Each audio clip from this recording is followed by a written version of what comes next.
Nifty 24,650ના પુટમાં best entry ક્યાં કરી શકાય? તો કે ભાઈ સૌથી પહેલી best entry market flat open થાય તો 36ની આજુબાજુ આવે તો એક સારામાં સારી એન્ટ્રી બની શકે. અને 36થી બાય કર્યું હોય તમે તો 62, 91 અને જો એનાથી ઉપર જાય તો 147 સુધીના ટાર્ગેટ મળી શકે. બરાબર.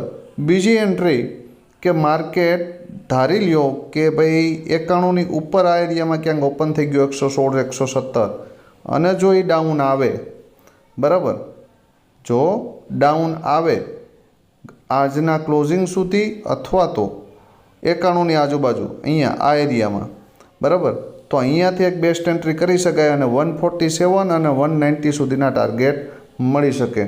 આવા જ શોર્ટ મેળવવા માટે ઓપ્શન ટ્રેડર ગુજરાતી ચેનલને સબસ્ક્રાઈબ કરો.